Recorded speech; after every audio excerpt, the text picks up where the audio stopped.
খিলাফতে।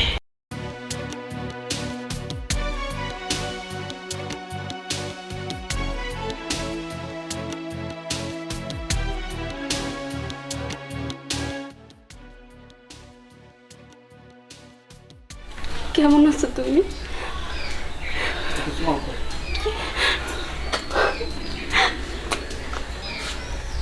কি ব্যাপার?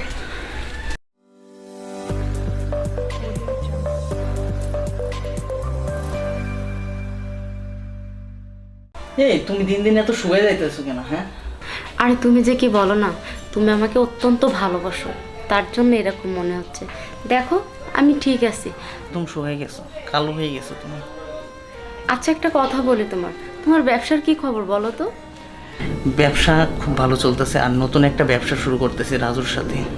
দেখো তোমার বন্ধু রাজু আছে না, ওই লোকটাকে না আমার মোটো সুবিধার মনে হয় না, দেখি কেমন চোর চোর লাগে আমার কাছে। আমি একটা কথা বলি কি লক্ষ্মীটি, তুমি ওর সাথে ব্যবসা করো না, দরকার হয় তুমি একা একা ব্যবসা করো। কি বলো তুমি? রাজুর সাথে যেদিন থেকে আমি ব্যবসায় গেছি সেদিন থেকে শুধু লাভ আর লাভ লাভ দেখতেছি। বুঝছি, এখন বুঝবো না, কিন্তু সময় হলে ঠিকই বুঝতে পারবো যে আমার বউ কি বলছিল। আরে সে তো আমার সাথে অনেক দিন যাবত আছে, তারে তো আমি অনেক বিশ্বাস করি। এখন কি করতে হবে সেটা বলো।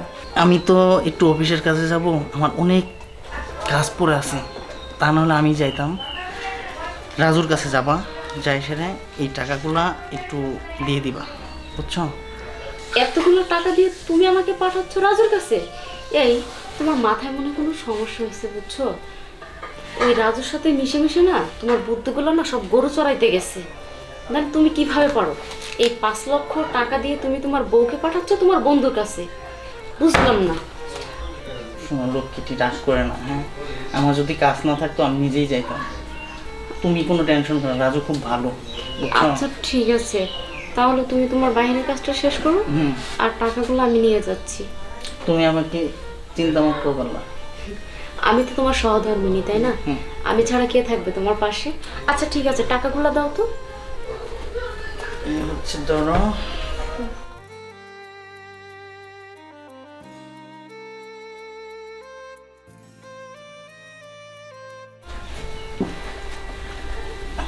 সাবধানে যাও। হ্যাঁ, শোনো, তুমি একটু লাঞ্চটা তাড়াতাড়ি করে নিয়ে যান, আর আমি বাসায় চলে আসবো, তুমি চিন্তা করো না। আমি যাচ্ছি, তুমি কিন্তু ঠিক মতো খাবার খেয়ে নেবে। অবশ্যই, তুমি কোনো চিন্তা করো না। হ্যাঁ, আমি লাঞ্চ ঠিকভাবে করে নেব, আর সাবধান যাও, অনেকগুলো টাকা একটু। আচ্ছা, টাকাগুলো আমি সেভ করে নিয়ে যাব, তুমি চিন্তা করো না। বাই।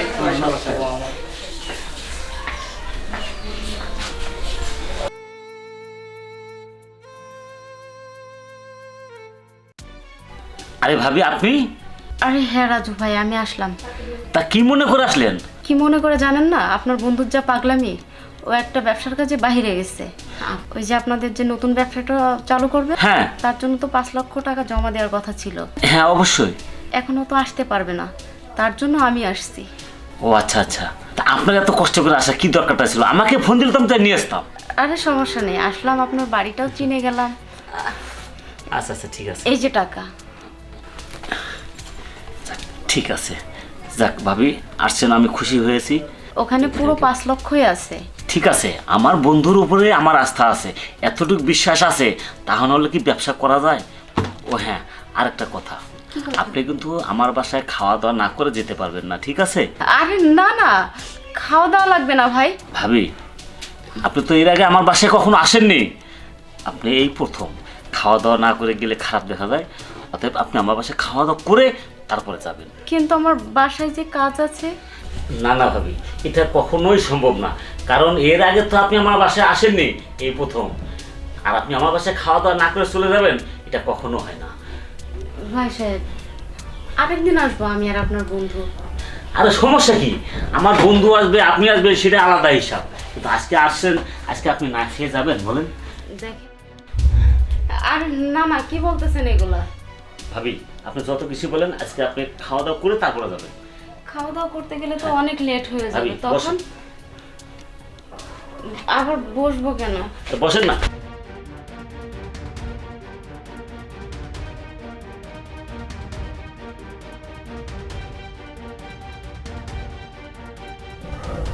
কিল্লা ফতে এবার সুবিধা।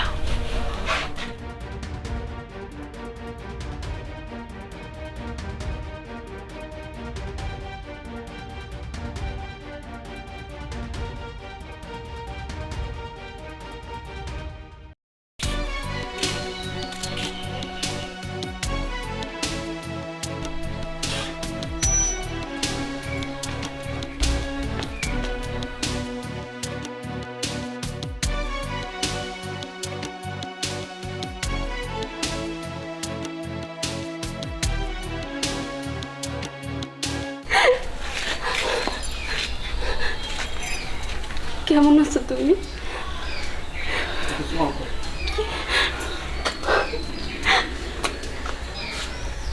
কি ব্যাপার? মৌ, এতদিন পরে তুমি? তুমি আমাকে দেখে এমন করছো কেন? কথা কেন বলছো না? বিশ্বাস করো, আমি তোমাকে ছাড়া এক মুহূর্ত ভালো ছিলাম না।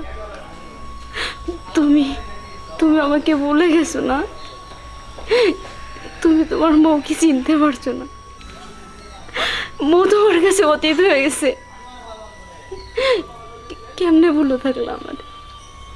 আমাকে একবারও খোঁজারও চেষ্টা করলেন না যে আমি বেঁচে আছি না মরে গেছি? একবার খুঁজে দেখতে, তোমার ভালোবাসা সারা পেয়ে ঠিকই তোমার কাছে ফিরে আসতাম। কেন খোঁজনি আমাকে? আমাকে ছেড়ে তুমি চলে গেছো পরপুরুষের হাত ধরে। সেখানে আমার কি বলার বলো? আর কেনই বা আমি তোমাকে খুঁজতে যাব? তুমি তো সুখেই আছো। তোমাকে বলেছিলাম না যে তোমার ওই বন্ধু রাজু সে ভালো মানুষ না? তুমি তো তখন আমার কথাটা বিশ্বাস করনি। আজ 3টা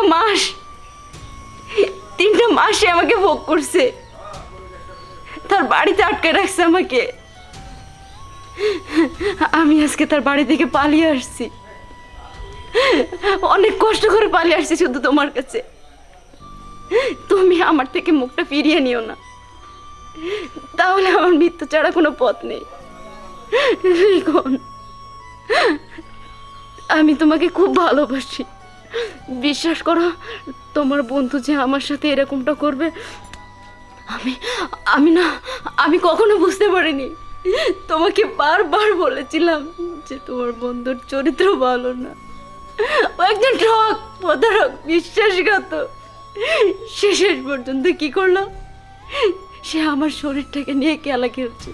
এই 3টা মাস পশুর মতো নির্যাতন করছে আমার। আর আমি প্রতিটা ক্ষণে ক্ষণে তোমাকে খুঁজেছি, আমার নিঃশ্বাসে খুঁজেছি তোমাকে, পাইনি। আজকে অনেক কষ্টে আমি তোমার কাছে পালিয়ে আসছি, অনেক কষ্ট হচ্ছে আমার। আমি জানতাম না তোমার সাথে এরকম আচরণ ব্যবহার হয়েছে। অনেক খুঁজেছি তোমাকে, অনেক খুঁজেছি। অন্ধকারে ঢুকেছিলাম, অন্ধকারে